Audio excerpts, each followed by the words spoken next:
Bonjour à tous, on se retrouve aujourd'hui pour la première vidéo de présentation des achats récents. Donc ça va être les achats du mois d'avril, donc de cette période de confinement.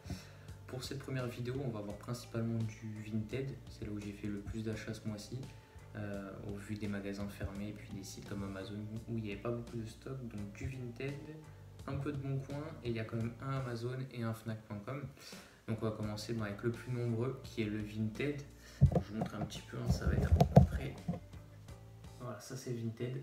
Donc il y a eu pas mal d'achats. Le confinement oblige, on est plus souvent sur le site que d'habitude. Donc le premier film que j'ai acheté, que je n'ai pas encore vu, c'est Les Nerfs à vif avec Gregory Peck. Donc c'est la version de 1961. Donc je ne l'ai pas vu, donc je ne vais pas pouvoir vous en dire plus, mais ça a l'air d'être un très bon film qui a eu un remake d'ailleurs, je ne me rappelle plus avec qui. Mettez-le dans les commentaires, j'ai oublié complètement. Mais voilà, Les Nerfs à vif, donc sur Vinted. Le deuxième, c'est L'Affaire Pélican avec Julia Roberts et Denzel Washington. C'est un film qui a été réalisé par Alan J. Pakula. C'est un film de 93, pareil, que je n'ai pas encore vu. Il y a pas mal de films que j'ai pas vu, sincèrement, puisque j'ai essayé de trouver des films avec des acteurs que j'apprécie, des réalisateurs que j'apprécie, que je n'avais pas encore vu, pour profiter de ce mois de confinement. J'ai pas eu le temps de tout voir, vous pouvez vous imaginer. Donc là, c'est L'Affaire Pélican, donc c'est un thriller. Voilà, si vous l'avez vu, dites-moi dans les commentaires ce que vous en avez pensé, je ne l'ai pas encore regardé. Ensuite, on a un film des frères Hughes avec le livre d'Eli et Denzel Washington. Encore, il y a eu pas mal de Denzel sur Vinted. C'est la même personne qui vendait quasiment toute sa collection de Denzel. Pareil, le livre d'Eli, qui est un film que je n'ai pas vu. Pourtant, il est de 2009, je crois, mais 2009. Donc voilà, pareil, je ne l'ai pas encore vu, donc je ne peux pas vous en dire plus. Pareil, dans les commentaires, si vous avez déjà vu ce film ou autre, n'hésitez pas à me donner votre avis.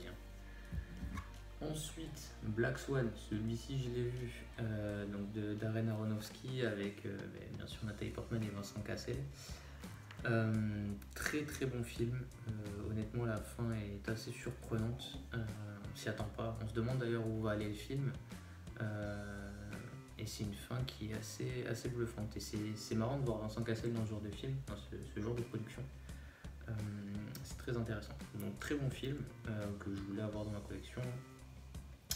Donc voilà, Black Swan, si vous ne l'avez pas encore vu, allez-y, c'est un très bon film. Ensuite, un des films de Danny Boyle, 28 jours plus tard, donc qui est de 2000 je crois, ouais 2000, donc c'est un film post-apocalyptique, ça se passe à Londres, c'est un homme qui se réveille dans un hôpital où il n'y a plus personne et il se rend compte très vite qu'il est quasiment tout seul sur Terre et qu'il y a eu un petit problème. Donc si vous ne l'avez pas vu, Danny Boyle, 28 jours plus tard, très bon film. C'est pas un film d'horreur entre guillemets parce que ça fait pas vraiment peur, mais voilà, c'est un film intéressant je trouve, surtout en ce moment avec les pandémies. On n'en est pas encore aux zombies, mais c'est vraiment pas mal. Ensuite, pour la filmographie donc, de Clint Eastwood en tant que réalisateur, on a J. Edgar, donc avec Leonardo DiCaprio. C'est un film qui a été fait en 2011, je crois, qui est sorti en 2011, voilà. Donc c'est un film sur J. Edgar Hoover, le directeur du FBI. Donc c'est vraiment intéressant, et puis DiCaprio, comme d'habitude, excellent acteur, surtout dirigé par Clint Eastwood, donc très intéressant. Ensuite, qu'est-ce qu'on a d'autre? On a un film de Terrence Malick, Le Nouveau Monde, avec Colin Farrell et Christian Bale. Donc lui était sorti en 2005. Ouais. Donc c'est la version longue. Pareil, film que j'ai vu et puis il n'y a pas longtemps. Donc depuis que je l'ai reçu, je l'ai regardé. C'est une très belle fresque. C'est l'histoire de Pocahontas. Voilà, mais au cinéma, pas le dessin animé. Et c'est voilà, faut rentrer dedans parce qu'il y a des longueurs, c'est sûr. Il fait 2h52, donc effectivement, un film de 2h52. Il y a des moments où tu es dedans et d'autres non. Mais extrêmement surpris, très belle histoire, très beau jeu de Colin Farrell et Christian Bale.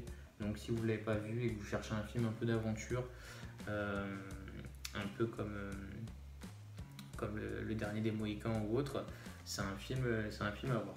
Donc voilà.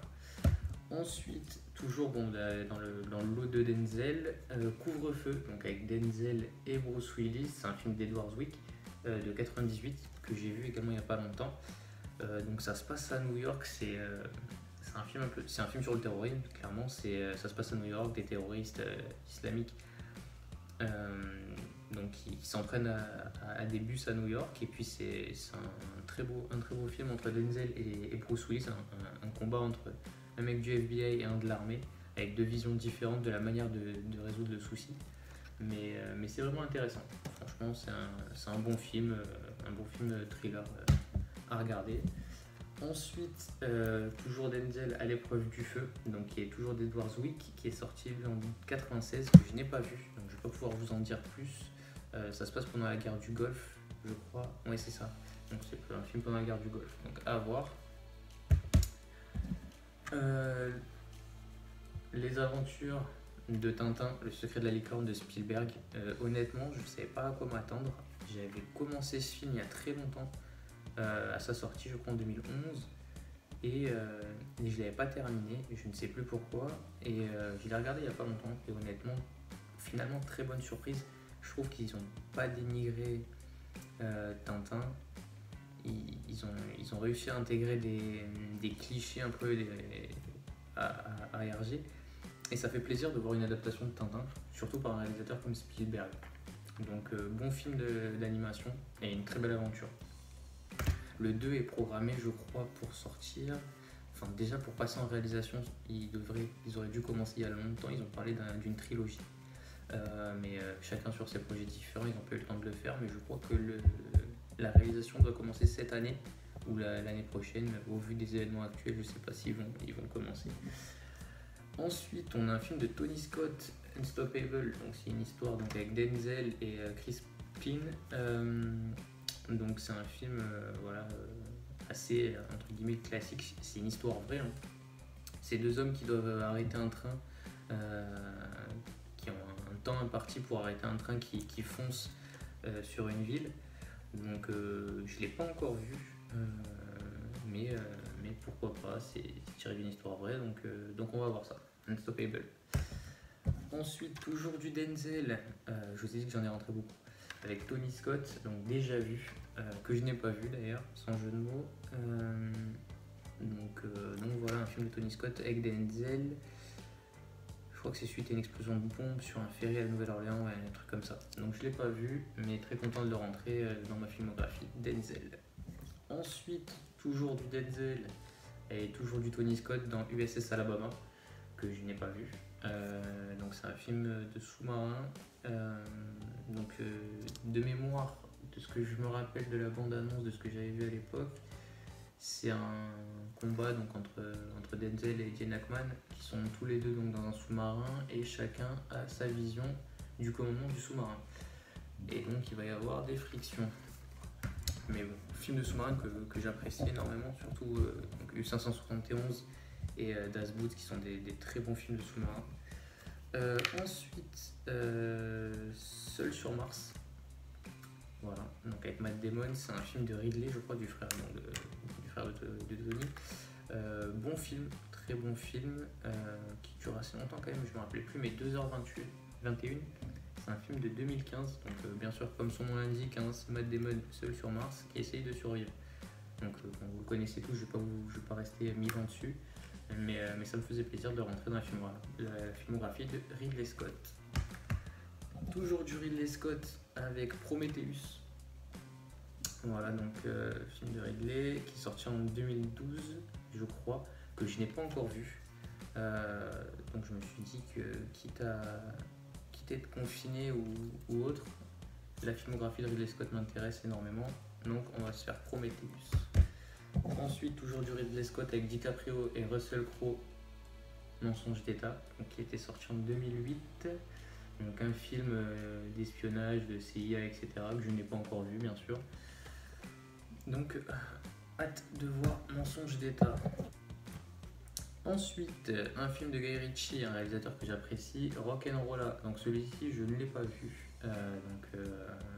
J'avais vu Anarch, Crime et Botanique, Snatch. Et donc j'ai hâte de voir Rock'n'Rolla. Je vais le regarder incessamment sous peu. C'est un film qu'il a fait en 2008, je crois, donc après les deux autres. Donc j'ai hâte de le regarder. Guy Ritchie, qui est un réalisateur anglais exceptionnel. Et pour finir, donc non même pas pour finir, mais Le Prestige, donc de Christopher Nolan avec Hugh Jackman et Christian Bale que je n'ai pas vu. Christopher Nolan, un réalisateur qui divise, soit on aime, soit on n'aime pas. Moi personnellement, les films que j'ai vus de lui, donc les Batman, Inception, Insomnia, je crois, ouais voilà, Insomnia, m'ont plutôt plu, donc j'ai hâte de regarder Le Prestige, qui est une histoire entre deux sorciers, je crois. Ouais, c'est ça, c'est deux sorciers qui se battent, donc à voir ce que ça donne. Et pour finir en achat Vinted, un steelbook que je recherchais depuis très longtemps. Le steelbook Days Watch Shot, donc de Stanley Kubrick, qui est quasiment je pense mon Kubrick préféré, avec Full Metal Jacket. Donc j'étais très content de trouver ce steelbook. D'ailleurs, que j'ai pris ça et Seul sur Mars, c'est la même personne. Je pense que tu vas voir la vidéo. Merci à toi franchement, parce que tu m'as fait un très bon prix. Et depuis le temps que je le cherchais, c'est parfait. Donc les Sweatshots rentrent dans la DVD Tech. Ensuite, on va faire par ordre de nombre. On va passer sur du Le Bon Coin. Donc j'ai tout pris à la même personne et je suis très content parce qu'ils étaient quasiment tous sous blister sauf un. Mais bon, c'était pas grave, c'était un film que je recherchais, donc super. Le premier que j'ai pris, c'est Stand By Me. Voilà, donc c'est un import américain, je crois. Américain ou anglais. Donc c'est un film de 86 de Rob Reiner que je n'ai pas vu. Mais c'est une histoire qui m'intéresse. En plus, il y a Kiefer Sutherland, qui est un acteur que j'aime beaucoup. Donc j'ai hâte de me le faire. Ensuite, un film que je recherchais effectivement avec Donald Sutherland et Clint Eastwood, c'est De l'or pour les braves. Donc film de guerre, comédie, c'est un peu des deux. C'est une histoire de soldats américains, de GI, qui tombent sur de l'or nazi. Et bien sûr, ils veulent pour eux, ils veulent rentrer au pays avec les poches pleines de lingots. Donc c'est un super film franchement, et ça faisait longtemps que je le cherchais. J'avais vu sur des prix assez élevés quand même sur Rakuten ou eBay. Et là franchement c'était vraiment abordable. Dites-moi d'ailleurs dans les commentaires si vous voulez les prix lors des prochaines vidéos, dans les commentaires, n'hésitez pas. Vol au-dessus d'un nid de coucou, voilà, film de Milos Forman, donc sorti il y a déjà 75, donc avec bien sûr Jack Nicholson. C'est un film que j'ai vu il y a très longtemps avec mon père et je ne l'ai pas revu depuis. Et effectivement c'est un chef-d'œuvre, donc il faut que je me le refasse rapidement. Mais en tout cas je suis très content de le rentrer surtout à pas cher. Je sais que si vous le cherchez, il est sur Blue Cats en ce moment à 5,99, donc ce qui est un prix très bas pour ce film là. Donc voilà, 5 Oscars, donc nos meilleurs films, donc un classique. Ensuite American Psycho, que je n'avais pas vu, que je me suis fait il n'y a pas longtemps, depuis que je l'ai reçu, donc de Mary Aaron. C'est un film qui date de 2000 je crois, ouais 2000 voilà, avec Christian Bale. Et honnêtement, avant de le regarder, je ne savais pas à quoi m'attendre. Comme tout le monde, j'ai vu des scènes passer sur des bandes annonces et autres. Et voilà, donc je me suis lancé un peu à la découverte. Et honnêtement, super film. On rentre dedans, c'est un rythme qui dure 1h42, mais tu ne baisses jamais la tête. Tu te dis pas que tu vas faire autre chose. Il me fait un peu penser à Vanilla Sky dans le personnage.